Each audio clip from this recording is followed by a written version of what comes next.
The UFC fighters have given an insane reaction to the fight between Israel Adesanya and the current world champion Dricus du Plessis. Every one of you guys who says, no, I'm not winning, ha! Make you look like dog.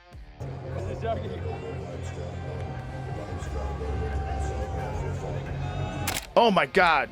Oh my God! Oh my God! What the Oh is my going God! on? What just happened? He heard him, dude. He He's heard wearing the him. whole. Oh, he might have this. Oh no. He has it. He Oh, has no. it. Oh no. Yeah. Oh Oh, my God. way. Oh my God!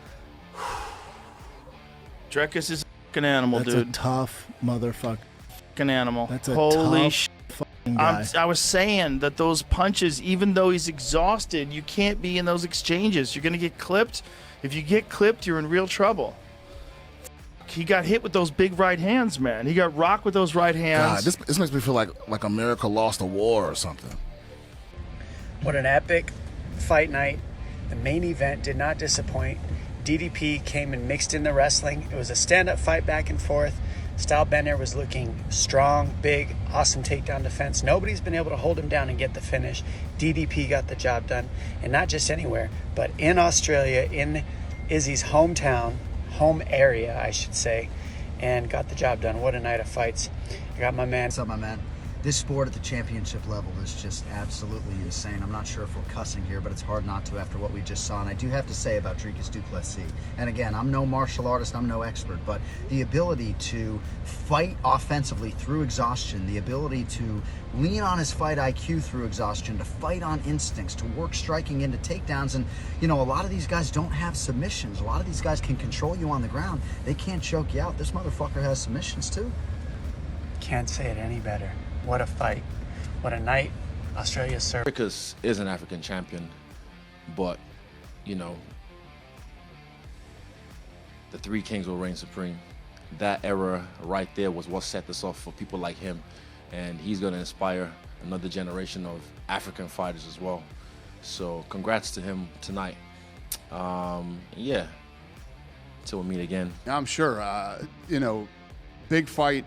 You know, every time guys hate each other like this, you know, the fight usually ends up.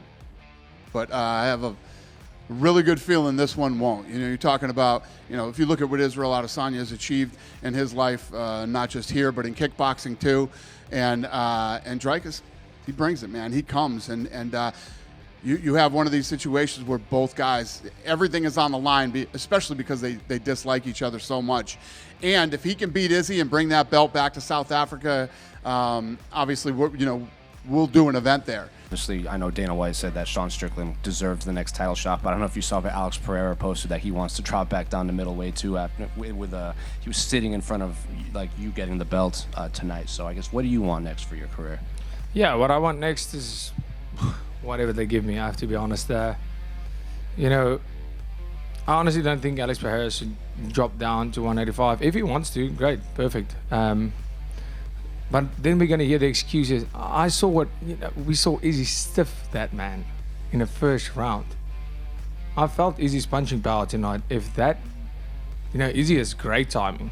He's fast, he's long, and he has great combinations. But I felt the power. If Izzy stiffens you like that, you do not want to be in there with me, especially not when you're going to come in there with the excuses, no, I cut too much weight. That's going to happen. Everybody's going to say that. So stay at 205, fight your fight against the number 7 ranked guy. Number 8. Oh, number 8. Okay, cool. Well, I mean, fight your fight there and enjoy it. If Strickland's the next fight, the people want to see that fight. That's the fight that people want to see, and that's the fight right now that people think is the next best guy. Then it's the fight that I want. So let me handle my business, you handle your business. You don't have to cut the weight so you have some sort of excuse. I'll come up after the Strickland fight. I'll come up to 205 and we'll sort it out there. Yeah, going into that Strickland fight now, I know. I've been in there with him. He can't handle what I have. He can't handle what I have to offer. So, yeah, this time I can finish him. I mean, we saw it. Yeah, he beat Izzy. Now we have a comparison. That's how you finish someone.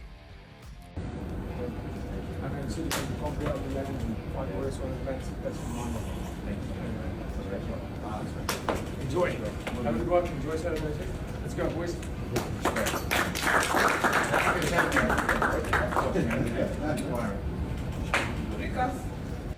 I try and take each fight, each moment, as if it was my last. I only took the gloves off because it was tight after the fight. I think he's got a strong head, man. I hit him with some shots, so my hands was a bit, not broken, not even close, but just a little bit sore.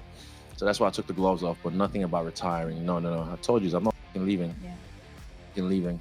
Just like the fight, its build-up was not similar to anything the world had ever seen. Their encounter was titled The Battle for Africa, based on the ethnic slurs and other derogatory terms they exchanged with each other. It was evident from day one that Israel would be the aggressor in this fight regardless of any consequences. He was wounded by a lot of things Dricus said and was taking them personally. Bro, shut up.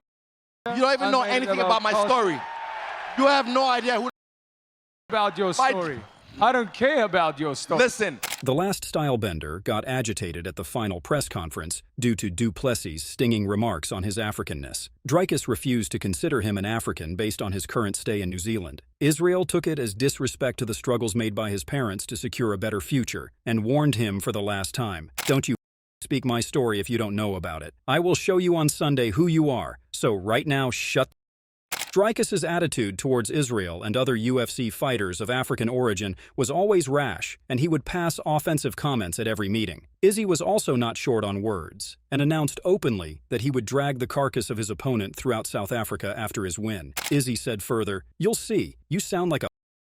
He said that he has the belt to prove that he's great. I was great without the belt, I was great before the belt, and I'll be great after this belt. Throughout the build-up of this fight, Dricus actively played the bad cop and kept adding fuel to their rivalry. He ridiculed Izzy for his performance against Sean Strickland and how he dominated Strickland. Before the fight, Israel was a 120 favorite this fight, and du Plessis was a 1/100 underdog for this fight. And when Dricus was asked about the odds that were against him before the fight, he confidently responded, "There is no place for odds in the octagon. Israel said that he was motivated by me. That's what got him back here. And I am motivated by greatness. It's pretty evident how bad I want this, and on Sunday morning there will be no doubt about it." In the previous briefings, Dricus passed some comments on the Africanness of UFC stars who are currently residing in first world countries. Time after time, he refused to accept Francis Ngannou, Kamaru Usman, and Israel Adesanya as the three kings of Africa just because they had left the old land. At one time, when he was asked about the achievements of these legends, the Praetorian responded sternly, Well, I mean, did those belts ever go to Africa? As far as I know, it came to America and New Zealand. I'm going to take a belt to Africa. I'm the African fighter in the UFC. Myself and Cameron, we breathe the African air. We wake up in Africa every day. We train in Africa, we're African born, we're African raised. We still reside in Africa, we train out of Africa. That's an African champion, and that's who I'll be. And while UFC is at its fullest to erase Francis Ngannou from its history, the third king has recorded his protest to du Plessis' harsh comments. Kamaru Usman has slammed Dricus for the choice of his words and pointed out some things. There's one thing he is failing to realize. Let's say my parents are in China and I was raised there. That doesn't make me more Chinese than the people there. So, just because you went over to South Africa and raised there, that doesn't make you African. Although the fight is done and the deserving candidate has rightfully won, the Izzy-DDP rivalry is still on the top of social media sites. One such message Izzy posted before the fight was, "The same city I achieved my dream is the city I'll kill his." Dricus du Plessis also shared some posts in response where he was wondering why Israel had such little courage in him. He advised him to stop crying like a kid in the press conferences and posted, "I won the screenshot game." Their last press conference was undoubtedly one of the most disturbing media encounters where Israel was completely brought to tears. After Dricus, his coach Morn Visser started threatening Israel by arguing that his fighter was better in every department of the game. He gave some chilling warnings to the Kiwi fighter in his predictions for this game. With Izzy, you guarantee there's going to be a lot of kicks, a lot of punches, a lot of speed. Very evasive, not easy to catch. But we haven't shown them anything yet, and that's what they can't figure out. We've got a different game plan for every fight. I see Dricus beating Izzy wherever we decide to. In stand-up, in the kicking, in the clinch, in the wrestling, or on the floor. He's got no chance. Joshua Kulibo, who is fighting Ricardo Ramos on the undercard of UFC 305, also has a prediction on this fight. He is a longtime anti of Dricus who had all his best wishes for Israel before this fight. At one press briefing, he concluded, "Dricus, we all know, is a bit awkward on the feet, but it works for him. I doubted him when he fought Whitaker. I thought Whitaker will run through him, and then I thought Strickland will run through him. But Izzy is Izzy. He's on a whole new level in the striking department, and I think he finds a massive finish if Dricus comes aggressive the way he does. Another undercard, Kai Kara France, had also raised questions about Dricus's behavior against Israel. He was in the same training camp with Izzy, and he knew how much these remarks had agitated him. He favored his training partner and said, "It's triggering when someone's saying that you're not an African champion, or you're not African born." And knowing Izzy for a long time and moved to New Zealand at a young age, being in a small town called Rotorua where there's not many Africans, and you've been told that you don't belong in Rotorua and New Zealand because you stick out, and then being told that you don't belong in Africa. Robert Whittaker came as an unlucky guy who lost against both Israel and Dricus du Plessis. He had the best prediction about this fight by far. Ironically, he chose the best fighter out of them based on their fights against Sean Tarzan Strickland. He chose DDP as a winner in this fight, and explained these reasons. It's very hard to put a hard pick on either one of them. All we can look at is historically, like their previous fights. Dricus, in his last fight against Sean Strickland, moved forward. He put pressure on Strickland, didn't let Strickland do that to him, shut his game down, was very aggressive, crowded that space. Didn't Strickland really find the rhythm he likes to fight in, and came away with the decision win? Israel simply couldn't do it. Moving forward is Sean Strickland's take on this fight. Sean hasn't made any official prediction about this fight, although he had a bad blood with Bo Izzy and DDP. Based on his encounters with these fighters in the ring, he has made these observations about these fighters. Man, dude, Dricus is tough, dude. I think he's a tougher fight than Izzy. Really? Izzy's a better striker, but Izzy doesn't necessarily want to fight. Izzy wants to go in there and hit you and not get hit. Dricus is a guy that wants to fight. Yeah. So it's like, it's a whole different kind of fight. It's not as like, okay, we're playing a game. It's like, we're in there throwing haymakers. If we look at the previous record and some other stats of their fighting career, we come to know that other than Sean Strickland, Izzy has lost to Alex Pereira and Jan Blachowicz. Israel was standing tall at 6 feet 4 inches, while his opponent Dricus was 6.1 with an unbeatable streak of 7 wins in his UFC career. Dricus's biggest wins include Robert Whittaker and the former 185 champion Sean Strickland. Plus, rumors are that he will be the mandatory to the winner of this fight. Before the fight, he had shown his discontentment with this rematch in his unique style. He wrote on his official X handle, "UFC, if Dricus wins, you might have to go to SA. Y'all, do you really want me going to a corrupt country with deep-seated racism and poverty that is usually on the brink of a civil war? Here's the thing about South Africa, LOL. Former featherweight champion Alexander Volkanovski also weighed in on the fight on his official YouTube page. The whole UFC knows that he's a close friend of Israel, so this was one of those predictions that might have bias. Volkanovski would have never bet against his friend, especially not on air. His take on this fight was, "I feel like something big is coming. I mean, a big finish. I mean, highlight reel Izzy that we've seen. That type of finish that we're going to see from Izzy, which is going to be huge, which just puts him, obviously, he's always been a superstar, just puts him right back where he was not that long ago."